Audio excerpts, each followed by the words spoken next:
رئيس الوزراء dalka Turkiga Recep Tayyip Erdogan iyo wafdigu hogaaminayo ayaa subaxnimadii hore ee maanta waxa ay tageen magaalada Muqdisho ee caasimadda Soomaaliya.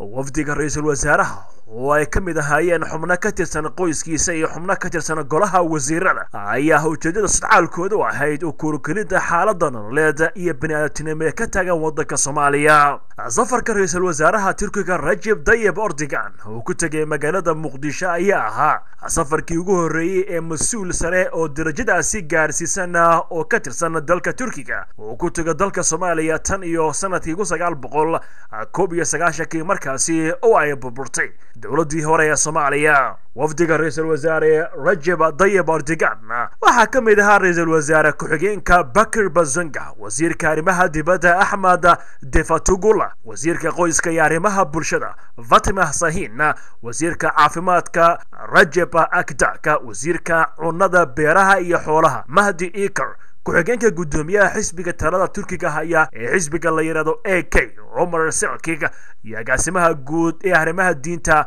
Mohamed Garmeza. ra'iisul wasaaraha waxa safarkiisa ku weheliyay sidoo kale xaaskiisa iyo laba gabdhood iyo wiil oo dhalay. waxaana markaasi halkaasi si diiran ugu soo dhaweeyay mas'uuliyiin ka tirsan dawladda ku-meel gaarka ee Soomaaliya ugu horeeyo madaxweynaha dawladda ku-meel gaarka ee Soomaaliya Sharif Sheikh Ahmed, xubno ka tirsan golaha wasiirada oo horkacaya ra'iisul wasaare Dr. Abdulwali Maxamed Cali Kaasi, gudoomiyaha baarlamaanka, xubno ka tirsan golaha wasiirada, golaha baarlamaanka iyo mas'uuliyiin kale oo ka tirsan dawladda ku-meel gaarka ee Soomaaliya. ra'iisul wasaaraha oo ku safrayay diyaarad gaar ah oo ay leedahay madaxtooyada waddanka Turkiga waxa si weyn ammaankiisa u sugayay ciidamo ka tirsan dawladda waddanka Turkiga, ciidamada AMISOM iyo kuwa dawladda ku-meel gaarka ee Soomaaliya. intii aanay soo gaareen garoonka diyaaradaha ee magaalada Muqdisho, diyaaradda sida ra'iisul wasaare Recep Tayyip Erdogan waxaa ka sii hormaray diyaarad kale oo sidii cutubyo ka tirsan ciidamada qalabka sida ee waddanka Turkiga, gaar ahaan ilaalada gaarka ee ra'iisul wasaaraha. ra'iisul wasaaraha ayaa markii halkaasi si diiran loogu soo dhaweeyay waxaa loo garaacay astaanta qaranka ee dalka Turkiga, iyadoo hareer taagnaa madaxweynaha dawladda ku-meel gaarka ee Soomaaliya Sharif Sheikh Ahmed oo isna halkaasi si diiran ugu soo dhaweeyay ra'iisul wasaare Recep Tayyip Erdogan iyo wafdiga uu hogaaminayo.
astaanta qaranka Soomaaliya ayaa sidoo kale halkaasi laga tumay, waxaana garoonka diyaaradaha ee Aadan Cadde International Airport ee magaalada Muqdisho dhoomna dadweyne aad u fara badan oo ruuxayay calanka waddanka Turkiga iyo calanka Jamhuuriyadda Soomaaliya iyo weliba sawirada ra'iisul wasaare Recep Tayyip Erdogan iyo madaxweynaha dawladda ku-meel gaarka ee Soomaaliya Sharif Sheikh Ahmed.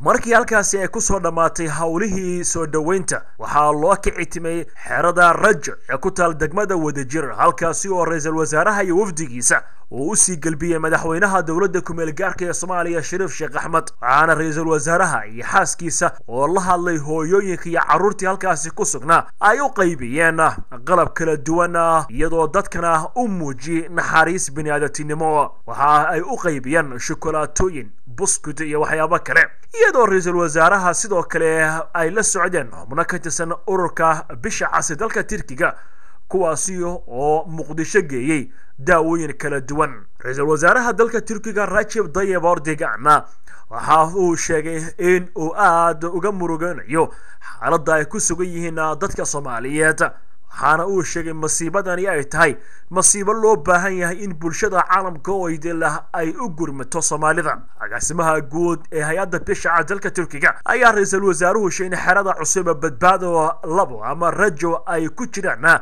dad gaaraya 250 kuwaasi oo isugu jira haween iyo caruur iyo dad da'. ra'iisul wasaare Recep Tayyip Erdogan waxa uu sheegay in uu ugu deeqayo Soomaaliya adduun lacageed oo gaaraya 150 milyan oo dollar si wax laga qabto masiibada ku habsatay Soomaalida. ra'iisul wasaaraha iyo wafdigiisa markii ay soo gaareen xarunta madaxtooyada waxay masjidka ku dhaxyaan xaruntaasi madaxtooyada kula tukadeen mas'uuliyiin ka tirsan dawladda kumeel gaarka ee Soomaaliya oo ugu horeeyay madaxweyne Sheekh Shariif Sheekh Axmed iyo xubnaha labada gole. waxaana markaasi kadib salaadii la tukaday uu kula la qaatay mas'uuliyiinta Soomaalida. wafdiga ra'iisul wasaare Recep Tayyip Erdogan waxa isla galabtii maanta ay dib ugu laabteen dalkaasi Turkiga. waxaana booqashadooda la sheegay mid uu ra'iisul wasaaruhu ugu dan lahaa in beesha caalamka uu soo jeediyo xaaladda Soomaaliya ka aloosan.